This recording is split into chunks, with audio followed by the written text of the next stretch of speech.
మీ business ఏదైనా మీ ఊర్లో promotion చేయాలంటే అది సుమన్ టీవీతోనే సాధ్యం. ఇప్పుడే సంప్రదించండి. భయపడే రకం కాదు. ఆమెను గ్యారంటీగా హత్య చేసి చంపారు. ఇది కరెక్టే అనిపిస్తుంది. అంటే అది మాకు మొన్న రీసెంట్ గా మా ఫ్రెండ్ పెళ్లిలో కలిసింది. అంటే మా గురించి ఎక్కువ ఆలోచించేది, అన్న నేను వచ్చి ఇక్కడ ఉంటే మీ ఇంట్లో ఉంటే రేపు నీకు పెళ్ళైనా చెల్లెకి పెళ్ళైనా ఇబ్బంది అవుతుంది, ఆ ఇబ్బందులు మీరు పడొద్దని. పాప తాను ఎంత బాధ అనుభవించిందో మాకు ఎప్పుడు చెప్పలేదు.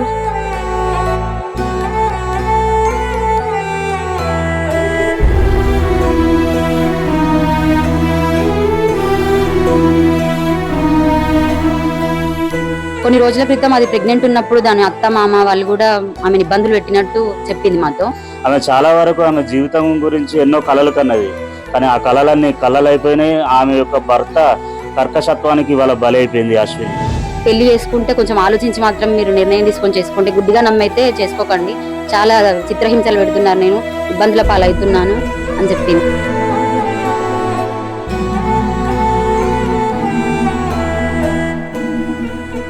Welcome to Suman TV. ప్రస్తుతం మనం చిగురుమామిడి మండలం సుందరగిరి గ్రామంలో ఉన్నాము. బెజ్జంకి మండలం దేవక్కపల్లెలో గత 22వ తారీఖు అనుమానాస్పద స్థితిలో మరణించిన అశ్విని యొక్క తల్లిగారు ఊరు ఇక్కడ. ఆ రోజు వాళ్ళ బంధువులు వాళ్ళ తల్లిదండ్రులు కూడా ఇది అతడే కొట్టి చంపాడు అనే తీవ్రతరంగా ఆందోళన చేసిన పరిస్థితుల్లో తర్వాత తదనంతరం పరిస్థితులు ఏం జరిగినాయి వారి కుటుంబ సభ్యులను అడిగి తెలుసుకుందాం. అశ్విని తండ్రి చంద్రయ్య గారు మనతో ఉన్నారు, వారిని అడిగి తెలుసుకుందాం. చంద్రయ్య గారు, ఏమన్నా దీని గురించి కేసు ఏమన్నా పెట్టారా? ఏం జరిగింది? ఆ రోజు మేము సోమవారం నాడు అంత్యక్రియలు చేసిన తర్వాత మంగళవారం లేదు బుధవారం నాడు వాళ్ళని అరెస్ట్ చేసినట్టు మాకు తెలిసింది. సిద్దిపేట పోలీసు వాళ్ళు దీన్ని కేసు ఫైల్ చేసి రిమాండ్ పంపినట్టు మాకు వెల్లడించింది. తెలిసింది మాకు ప్రజలతోటి. దాని పోస్ట్ మార్టం రిపోర్ట్ ఏమన్నా వచ్చిందా? పోస్ట్ మార్టం రిపోర్టర్ ఇంకా ఏది తెలియరాలేదు. దాన్ని తెలియచ్చిన తర్వాత సుమారు నాడు వస్తుంది అన్నట్టు తెలిసింది. ఇక దీని గురించి మా బిడ్డను బాగా ఉన్నత చదువులు కూలీనాలు చేసుకొని చదివించుకున్నాం. బాగా డిచ్పెల్లి కాడ పీజీ వరకు చేసింది, ఎంఎస్ కష్టపడి చదివించినాం. మాకు ఓదార్చని పరిస్థితిలో ఉన్నాం. మా బిడ్డ క్లాస్మేట్లు కూడా వచ్చినారు, వాళ్ళు కూడా చాలా బాధపడుతున్నారు, వాళ్ళు కూడా దుఃఖ సమయంలో ఉన్నారు. ఇంకా మాకు కొన్ని ఇబ్బందులు కూడా ఉన్నాయి. వీటిని మీరు స్పందించి మాకు న్యాయం చేకూర్చాలని మేము మనం చేసుకుంటాం. అశ్విని తండ్రి గారు చంద్రయ్య గారు చెప్పిన దాన్ని బట్టి పోలీసులు ప్రాథమిక విచారణ అనంతరం ఇది అనుమానాస్పద మృతి అని చెప్పి ఆ అశ్విని గారి అత్త, వారి మామ, వారి మరిది, వారి భర్తను కూడా కస్టడీలోకి తీసుకున్నారని చెప్తున్నారు. ఇక్కడ మనకు అశ్విని వాళ్ళ చిన్ననాటి స్నేహితులు కూడా ఉన్నారు. ఆ అశ్విని యొక్క భర్త కర్కశత్వానికి గురై చనిపోయిన అశ్విని కుటుంబాన్ని పరామర్శించడానికి, అలాగే ఆమెతో వారికి ఉన్న అనుబంధాన్ని నెమరు వేసుకోవడానికి వారి స్నేహితులు కూడా అశ్విని వాళ్ళ ఇంటికి వచ్చారు. ఆ అశ్విని స్నేహితురాలు శిరీష గారు మనతో ఉన్నారు, వారిని అడిగి తెలుసుకుందాం. మీరు ఎప్పటి నుండి ఎప్పటి వరకు చదువుకున్నారమ్మా? 4th క్లాస్ నుంచి 10th క్లాస్ వరకు నాకు అశ్విని బెస్ట్ ఫ్రెండ్. నా పక్కనే కూర్చునేది. నేను, అశ్విని, కావ్య, మేము ముగ్గురం క్లోజ్ ఫ్రెండ్స్. అంటే అది క్లాస్ ఫస్ట్, అదే టాపర్. అది ఇంత అన్యాయానికి గురైందంటే మేము అసలు నమ్ముతలేము. అది నిర్ణయం తీసుకోదు అసలు, ఇది రాంగ్. వాళ్ళ భర్త కొట్టి చంపినాడని అంటున్నారు, ఇది కరెక్టే అనిపిస్తుంది. అంటే అది మాకు మొన్న రీసెంట్గా మా ఫ్రెండ్ పెళ్లిలో కలిసి దాని మనోభావాలను షేర్ చేసుకుంది మాతో. ఏమని చెప్తుందంటే, పెళ్లి చేసుకోండి కానీ వాని గురించి తెలిసి కంపల్సరీ వాడు మంచోడు అనిపిస్తేనే చేసుకోండి, ఎవరిని గుడ్డిగా నమ్మి మాత్రం చేసుకోకండి అని చెప్పింది. అసలు అది పెళ్లికి ఒప్పుకుందంటేనే ఇంట్లో వాళ్ళ గురించి ఆలోచించి చెల్లుంది, అన్నున్నాడు అని పెళ్లి చేసుకుంది.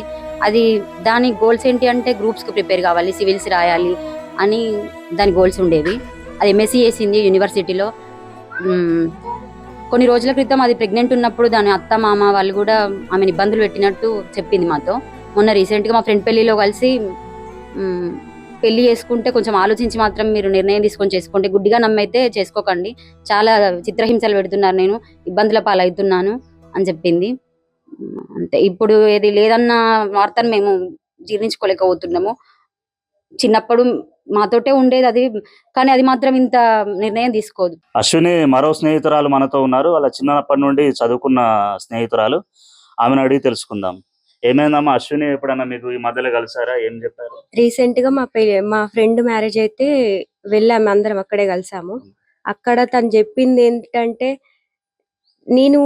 తను చెప్పిన విధానాన్ని బట్టి చూస్తే తను మాత్రం ఎప్పుడు ఫ్యూచర్ పైనే చాలా ఫోకస్ చేస్తుంది, భవిష్యత్ ఏంటి అన్న ఆలోచనతో ఉంటది. కానీ తనకి ఇంకా వేరే బయట అటు ఇటు అంత ఏం ఇది అనిపించలేదు.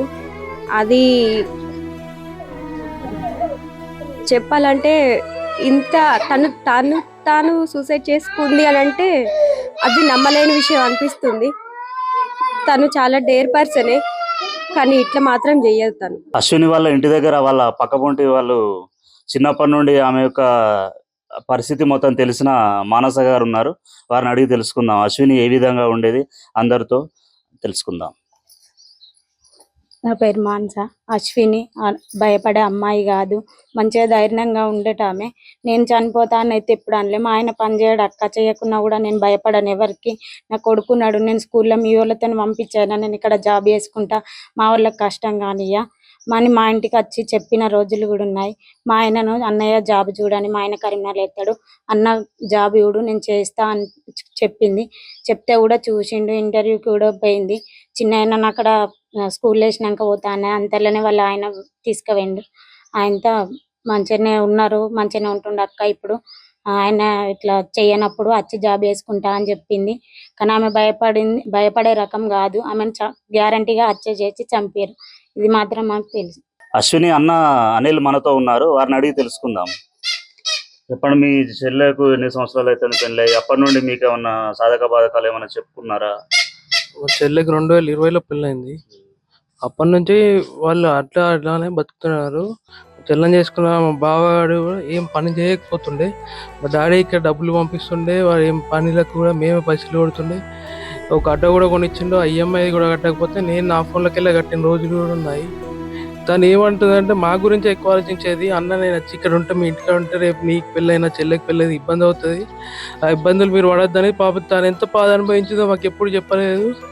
ఆ బాధ కొద్దీ తను ఇక్కడ రాకుండే, ఇక్కడికి వచ్చినా కూడా ఎక్కువ రోజులు ఉండకుండా వెళ్ళిపోయేది. తను ఎంత కష్టాలు అనుభవించిందో మా అమ్మ నాన్నకు కూడా సరిగా చెప్పేది కాదు.